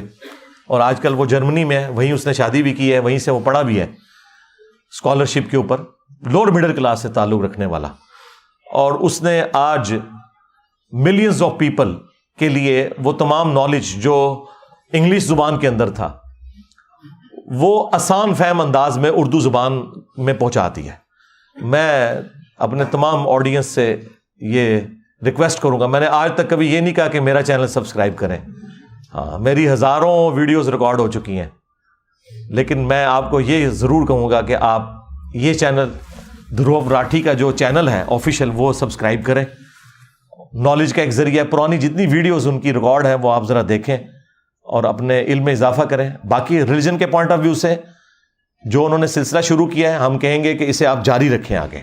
لیکن جس طرح آپ باقی معاملات میں بکس کو فالو کرتے ہیں اور سچائی اور جھوٹ میں فرق کرتے ہیں, یہاں بھی آپ نے اسلام کی جو پرائمری بک ہے قرآن, اس کے ریفرنسز آپ نے کوٹ کرنے ہیں اور اس سے آپ نے اسلام کے بارے میں گفتگو کرنی ہے. ہم وہ مولویوں والی یا پنڈتوں والی یا پادریوں والی بات نہیں کریں گے کہ جی آپ کو کوئی رائٹ نہیں پہنچتا بات کرنے کا. نہیں, ہر انسان کو رائٹ ہے وہ بات کرے. اللہ تعالیٰ نے ہر انسان کو سوچنے کا انسٹرومنٹ دیا ہے. اسلام تو کہتا ہے وَلَا تَقْفُ مَا لَيْسَ لَكَ بِهِ عِلْم, انسان کسی چیز کی پیروی اس وقت تک مت کر جب تک کہ اس کے بارے میں تیرے پاس ڈیفینیٹ علم نہ آ جائے. اِنَّ السَّمْعَ وَالْبَصَرَ وَالْفُؤَادَ كُلُّ أُولَٰئِكَ كَانَ عَنْهُ مسؤولا. بے شک کان, آنکھ, عقل, دل ہو یا دماغ, دونوں ہی انسٹرومنٹ ہیں, ان کے بارے میں تم سے پوچھا جائے گا کہ تم نے ان تین انسٹرومنٹس کو یوز کر کے حق بات تک پہنچنے کی کوشش کیوں نہیں کی. میں نے کوشش کی ہے ان 10 پوائنٹس کے اندر اپنا موقف آپ کے سامنے رکھوں.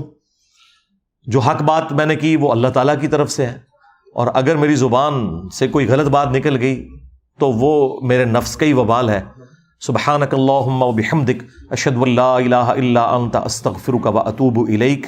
صلو علی محمد و آل محمد. اللہم صلی علی محمد وعلی آل محمد و اصحاب محمد و ازواج محمد و امت محمد اجمعین الی یوم الدین. آمین.